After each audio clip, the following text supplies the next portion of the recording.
Today's episode is brought to you by the Daily Gardener Friday newsletter. You can sign up for the newsletter over at thedailygardener.org. Hi there and welcome to The Daily Gardener, a podcast about garden history and literature. I'm your host, Jennifer Ebling, and today is February 24th. Today in garden history, we celebrate the birthday of Joseph Banks, the English naturalist, botanist, and patron of the natural sciences. He was born on this day, February 24th, in 1743. Joseph is best known for his study of Australian flora and fauna and his role as the botanist on board the Endeavour with Captain James Cook. Before returning to England, Cook worried that the Endeavour wouldn't make it around the Cape of Good Hope.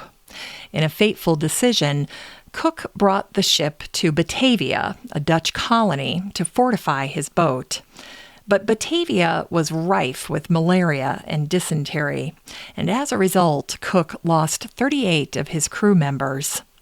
Joseph and fellow botanist Daniel Solander became gravely ill, but they managed to survive. And even as they battled back from illness, they still went out and collected specimens. As gardeners, we owe a great debt to Joseph. When he returned to England, it was Joseph Banks who advised George III to create the Royal Botanic Garden, Kew. And in 1778, when Linnaeus died, Joseph acted with haste to buy Linnaeus's belongings on behalf of the Linnaeus Society. When the King of Sweden realized that Linnaeus's legacy was no longer in the country, he sent a fast ship in pursuit of the precious cargo, all of Linnaeus's works and writings. But Joseph was too quick, and that's how Linnaeus's collection came to reside in London at the Linnaeus Society's Burlington House, and not in Sweden. Earlier this month, there was breaking news about the ship that took Joseph Banks to Australia, that first voyage that he took. It turns out that the HMS Endeavour was discovered at the bottom of Newport Harbor in the United States. Now, you might be wondering, as I did, how Endeavour came to rest there. Well, it turns out that in 1778, 35 years after the Endeavour brought Joseph Banks and Captain Cook to Australia, she was sold. And so the HMS Endeavour ended up getting renamed, and the ship was called Lord Sandwich. And then during the Revolutionary War, the British deliberately sunk her off the coast of Rhode Island. And that's the story. And today is the birthday of Steve Jobs. He was born in 1955 on this day, and of course, he was the founder of Apple. Steve was a lover of simplicity and elegance, and he once said that the most sublime thing I've ever seen are the gardens around Kyoto. To Steve, the ultimate Kyoto garden was Saihoji, and most people still today would agree with him. The dreamlike Saihoji garden was created by a Zen priest, poet, calligrapher, and gardener named Muso Soseki in the 14th century during the Kamakura period. The Saihoji temple is affectionately called the Kokedera, or the moss temple, which is a reference to the over 120 moss species that are found in the Saihoji garden. Now, Steve Jobs wasn't the only celebrity that found Zen at Saihoji. David Bowie was also a huge fan. And when it came to design, there's a Steve Jobs quote that garden designers should pay attention to, and it goes like this. Design is a funny word. Some people think it means how it looks, but if you dig deeper, it's really how it works.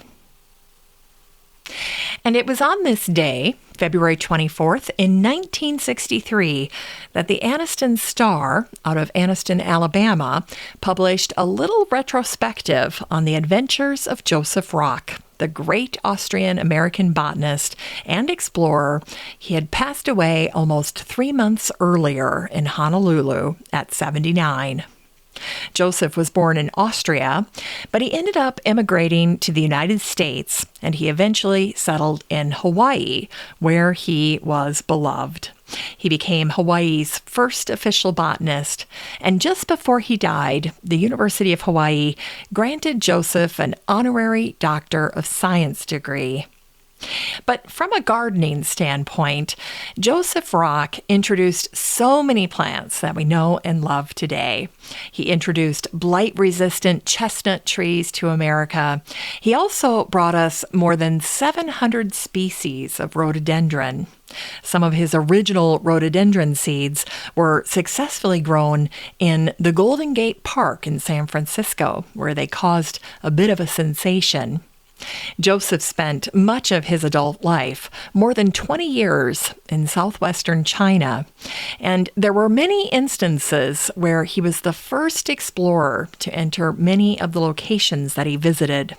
Joseph became so embedded in the country of China that there were many times that his counterparts thought that he might have died in the Tibetan or Yunnan mountains. And so it was on this day that the Anniston Star shared a few of Joseph's most hair-raising adventures, including this little story that the newspaper called Night Amid Coffins. Here's what they wrote. 2 of Dr. Rock's expeditions from 1923 to 1924 and from 1927 to 1930 were sponsored by the National Geographic Society. Reporting on the first of these in September of 1925, National Geographic magazine said that Rock was trapped by bandits in the funeral chamber of an old temple in a small settlement north of Yunnan Phu. While the small army that he had hired for protection kept the brigands at bay, the explorer Joseph Rock sat amid coffins with 2 .45 caliber pistols, one in each hand, and his precious plant collection nearby. By morning, the bandits had disappeared, though Dr. Rock noticed several heads hanging from poles outside the village. Crazy. It's time to grow that garden library with today's book, Claudia Roden's Mediterranean by Claudia Roden. This book came out late in 2021. I hope you didn't miss it. And the subtitle is Treasured Recipes from a Lifetime of Travel. Well, the legendary cookbook writer, anthropologist, and regional cuisine expert Claudia Roden began traveling the Mediterranean when her kids left home. She traveled extensively through the area, and she ultimately fell in love with Mediterranean food. And in this book, Mediterranean means favorites from France, Greece, Spain, Egypt, Turkey, and Morocco. Now, Claudia knows the little differences that make the flavors of these regions. And I thought you'd get a kick out of listening to how the ingredients, the herbs and the vegetables and the citrus get used in different places. And Claudia appreciates these subtle little differences. So here's what she wrote. Despite the similarities, there are distinct differences. Where the French use cognac, Sicilians use marsala, and Spaniards sherry. Where the Italians use mozzarella, parmesan, pecorino, or ricotta, the French use goat cheese or Gruyere, and the Greeks, Turks, Lebanese, and Egyptians use feta or halloumi. Where an Egyptian or Syrian would use ground almonds or pine nuts in a sauce, Turks use walnuts. Creme fraiche is used in France, where yogurt and buffalo milk cream are used in the Eastern Mediterranean. In the Northern Mediterranean, the flavors are of herbs that grow wild. In the Eastern and Southern Mediterranean, they are of spices, flower waters, and molasses. In Turkey, they flavor their meats with cinnamon and allspice. In Morocco, they use cumin, saffron, cinnamon, and ginger, while a fish soup in France includes orange zest and saffron. In Tunisia, it will have cumin, paprika, cayenne, and cilantro leaves. It's as if the common language of the Mediterranean is spoken in myriad dialects. Claudia Roden grew up in Egypt. She was born there in 1936, and she also spent lots of time with extended family in France and Spain. And the cookbook shares some of her personal stories as well, by the way, and they are a pleasure to read. Claudia's dishes are a little bit of everything, simple to sophisticated, but the recipes take center stage and they speak for themselves, and they're magnified, by the way, by spectacular photography. You're going to get hungry just looking at those pictures. Now, the recipes range the gamut from appetizers to desserts, and I thought I would share a little list with you. This is not a comprehensive list by any means, but let's get started here. So there's focaccia, tapenade, fresh goat cheese with herbs and olives, roasted cheese polenta cubes, green olive, walnut, and pomegranate salad. There's a yogurt soup with orzo and chickpeas. That's perfect for summer. Hot chilled cream of beet and yogurt soup. Interesting combination. Citrus salad with greens. Winter arugula with pancetta and grapes. Roasted celery root, sweet potato, and carrot with tarragon vinaigrette. Potato omelet, chicken with grapes, chicken with apricots and pistachios, just to name a few. Fabulous cookbook. This book is 321 pages of what Joseph Pla called cooking, the landscape in a saucepan. You can get a copy of Claudia Roden's Mediterranean by Claudia Roden and support the show using the Amazon link in today's show notes for around $25. Finally, we end the show today with today's Botanic Spark featuring the birth of Mary Eleanor Bowes. She was the English Countess of Strathmore, the grandmother of John Bowes, and the ancestor to the late Queen Mother. And she was born on this day, February 24th, in 1749. After her father died when she was 11, Lady Eleanor became the wealthiest and most educated woman in England. After the death of her first husband, Lady Eleanor was tricked into marrying a man who abused her nearly to death more than once. But before this torturous time in her life, she loved learning, she loved collecting, and she loved botany. Her father had created an amazing garden at the family's beloved Gibbside estate in Northumberland. And for Lady Eleanor, botany was not only a genuine passion, but a way, I think, to help her stay connected to her father and his legacy. Lady Eleanor was very interested in plant exploration and the latest plant discoveries, and she had hothouses installed at Gibbside and at another house called Stanley House, which happened to be near the Chelsea Physic Garden. Now, given her great interest in the latest and greatest plants, it's not a surprise to learn that Lady Eleanor hired the Scottish botanist William Patterson to collect plants on the Cape of Good Hope in South Africa during 4 expeditions between 1777 and 1779.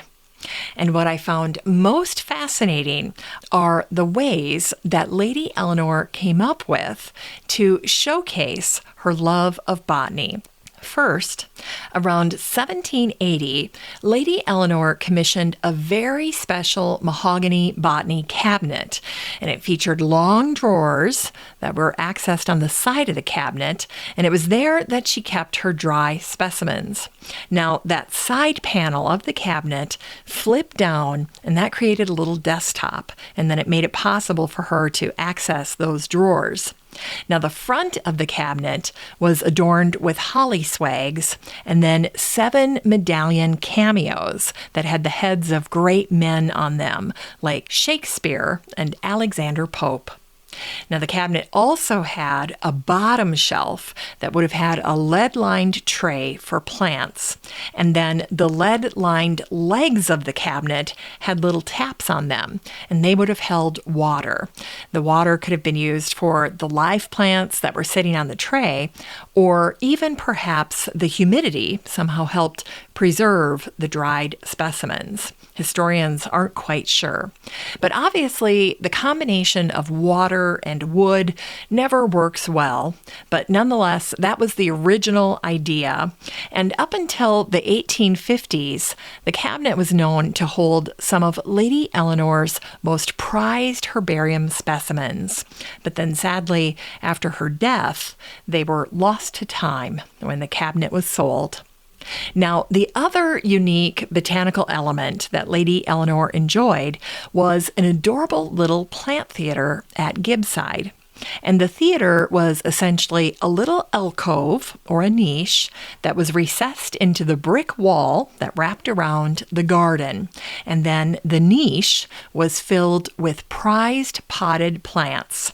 Now today, if you visit Gibbside, there's an adorable pale blue painted wooden frame around that little alcove with the words Plant Theater written across the top of the frame. It's one of the most adorable things I have seen online in a while for displaying plants.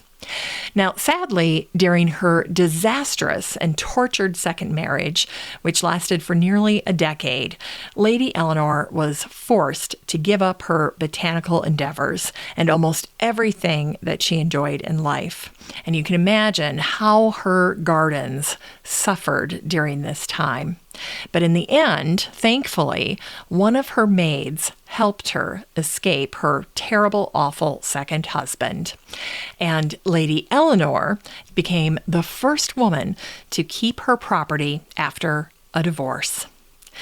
Shortly after the divorce, Lady Eleanor signed her properties over to her eldest son, including her most precious possession, her beloved Gibbside and its garden, her father's legacy. I'm sure that was very bittersweet for her. Well, that's it for today's show. Just remember that you have a standing invitation to join the free Facebook group for listeners of the show. The next time you're over at Facebook, just search for Daily Gardener Community, where you'd search for a friend and then request to join. And if you'd like more of the Daily Gardener, you can subscribe to the newsletter over at thedailygardener.org. And don't forget that you can also show your support for the show by using the Buy Me a Coffee link over at the website or in today's show notes. This is Jennifer Ebling. Thanks for listening to The Daily Gardener. And remember, for a happy, healthy life, garden every day.